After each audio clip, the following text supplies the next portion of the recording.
नाज़रीन, view point में इस वक्त हमारे साथ मौजूद हैं जमीयत उलमा इस्लाम से ताल्लुक़ रखने वाली मेंबर कौमी असम्बली मोहतरमा शाहिदा अख्तर साहिबा। Thank you very much madam, आपने टाइम वेलकम जी। दिया। मैडम ये बताइएगा कि ख़ास तौर पे ये दीनी मदारस की रजिस्ट्रेशन को लेके जी जो इस वक्त हुकूमत के साथ आप लोगों के मसाइल हैं, ये असल इशू है क्या? बिस्मिल्लाहिर्रहमानिर्रहीम। शुक्रिया कि आप हमारा मौक़िफ़ जान रहे हैं, क्योंकि मुख्तलिफ़ हवाले से आप देख रहे हैं कि जब एक हकीकत सामने नहीं आती तो बहुत से चमगोइयाँ भी होती हैं और अफ़वाहें भी होती हैं और गलत ख़बरें भी ज़्यादा फैल जाती हैं।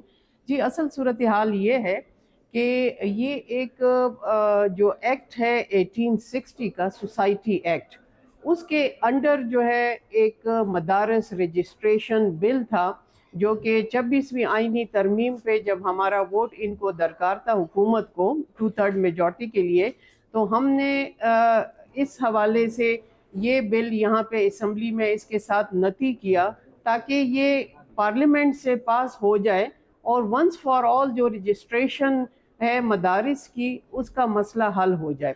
तो इसके लिए हुकूमत ऑन बोर्ड थी, कमिट किया, और ख़ुद हुकूमत के जो लॉ विंग है उन्होंने ये बिल ड्राफ्ट किया आफ्टर ऑब्जर्वेशंस, कि उनकी तरफ से जो कंसर्न थे, खदशात थे, कुछ ऑब्जर्वेशंस थी, उनको हमने रिमूव किया और फाइनली एक ड्राफ्ट की शक्ल आई। उसके बाद फाइनल शक्ल जो है ये पार्लियामेंट में आई, पहले सेनेट से मंजूर हुआ, फिर असम्बली से मंजूर हुआ, और आफ्टर के फाइनल एक सिग्नेचर जो है वो सदर मुमलिकत का रहता है, वहाँ पे अब ये इसमें रुकावट आ रही है। मौलाना फजलुर रहमान साहब ने तो सदर आसिफ जरदारी के हवाले से काफ़ी तहफ़्फ़ुज़ात का भी इज़हार किया। उनका जी कहना है कि सदर ने हमारे साथ ज़्यादती की और सदर मुमलिकत जो है उनका कोई हक नहीं बनता कि वो 2 दफ़ा इस पे एतराज़ लगाएं।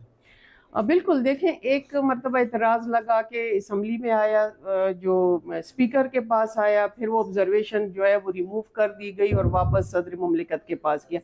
अब हमें यहाँ पे समझ नहीं आ रही कि अगर इतनी स्ट्रॉन्ग रिजर्वेशन थी कि आप इस पे साइन नहीं कर रहे, तो लेट्स, आपका पूरा लॉ विंग था, पूरी पार्लियामेंट में मौजूद जो 2/3 मेजॉरिटी से जो ताल्लुक़ रखने हुकूमती पार्टियाँ खासकर, वो हमारे साथ ऑन बोर्ड थी, लॉ विंग इनका था। इसका मतलब तो ये है कि वो आप खुद ही उन्हीं को आप अंडर एस्टिमेट कर रहे हैं जिन्होंने ये ड्राफ्ट बनाया था।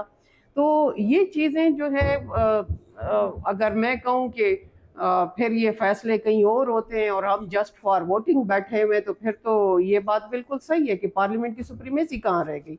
तो इस शाहिदा साहब, जी आप क्या समझती हैं कि इस मामले को खैर खूबी से खुश असलूबी के साथ बातचीत के जरिए हल कर लिया जाएगा, या फिर आपको भी अपने मुतालबात मनवाने के लिए सड़कों पे आना पड़ेगा? देखिए, हमने तो जब इनके साथ वोट किया तो इसीलिए किया कि बखैर खूबी हो। हुकूमत तंग गली में फंस चुकी थी और सियासत नाम ही है कि मुश्किलात को किस तरह दूर किया जाए, और आवाम को कोई अगर हम रिलीफ इस वक्त नहीं पहुंचा सकते, एटलीस्ट उनको ये टेंशन तो हम ना दें। इसलिए हमने वोट भी किया, और जो हमारी खदशात या हम समझते थे कि उससे फ़ायदा नहीं हो रहा, तो हमने उन चीज़ों को भी रिमूव किया। तो सियासत तो देखिए नाम इसी एक का है कि आप जो है वो मुल्क का तहफ़्फ़ुज़, मुल्क के अंदर जो हालात हैं उनको खुश उसलूबी से तय करें, ना कि मुश्किलात की तरफ हम जाएं। तो अभी तो इसमें और कोई हमें कबाहत नहीं नज़र आ रही कि जब एक बिल पास भी हो गया 2/3 मेजॉरिटी से, not a simple majority. Simple होती तब भी हम कहते हैं कि तमाम पार्टियां ऑन बोर्ड नहीं, 2/3 मेजॉरिटी से पास हुआ और अब यहाँ पे आ रही, ऐसी नज़ीर तो मैंने पहले कभी नहीं देखी। अगर फिर भी आपका मुतालबा पूरा नहीं होता तो क्या इस्लामाबाद की तरफ जमीयत उलमा इस्लाम मार्च करेगी और यहाँ धरना देगी? देखें, अभी 16 तारीख को इत्तेहाद तंजीमुल मदारस का इजलास है, जिसमें तमाम मदारस को ऑन बोर्ड लिया जाएगा और उसमें फ़ैसला होगा कि किस तरह जो हुकूमत की तरफ से कुछ ऑब्जर्वेशन आ रही हैं, जो कि अभी तक हमें पता नहीं है कि वो क्या ऑब्जर्वेशन उस पर लगा रहे हैं। हमने डिमांड की है कि हमें ये बिल वापस बताया जाए कि क्या है।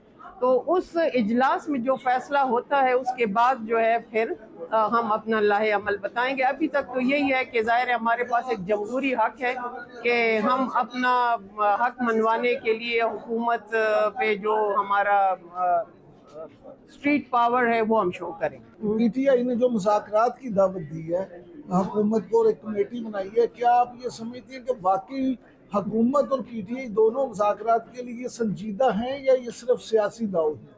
देखिए, होना तो चाहिए कि संजीदा हो, क्योंकि दूसरा अब कोई रास्ता नहीं है। लेकिन जो थोड़ा हम हिस्ट्री में देखें तो हमें संजीदगी नज़र नहीं आती। अगर हुकूमत की बात आप करें तो हमारे बिल की सूरत हाल आपके सामने है कि किस तरह हर रोज़ का आना जाना और अभी कमिटमेंट जो है वो पूरी नहीं हो रही। तो फिर ये अगर हम सियासी पिछला अगर हम माजी के तनाज़र में देखें तो हमें कुछ उससे खुशगवार मिसालें नहीं मिलती। फलक नाज साहिबा ये सेनेटर हैं, पीटीआई से इनका ताल्लुक है। Thank you very much senator साहिबा, आपने वक्त दिया। फलक नाज साहिबा ये फरमाइएगा कि ये जो इस वक्त मौजूदा सूरत हाल है और जिस तरह से सेनेट में तकरीरें भी हो रही हैं, तो उस आप क्या समझती हैं कि क्या इस वक्त वाकई फ़िज़ा कोई ऐसी आपको लगता है सियासी तौर पे कि हुकूमती जमातें या इत्तेहादी जमातें आपकी मुज़ाकरात की पेशकश को बेहतर अंदाज में लेंगी?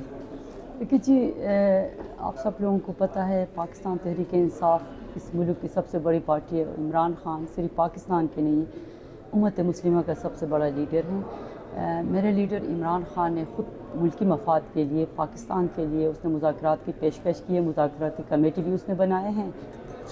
तो हुकूमत जो है हमने मुज़ाकरात की पेशकश की, हुकूमत इसको हमारी कमज़ोरी समझ रहे हैं। तो हम मुज़ाकरात के लिए हमारे दरवाज़े खुले हैं, क्योंकि पाकिस्तान सबसे पहले है, उसके बाद फिर पॉलिटिक्स है।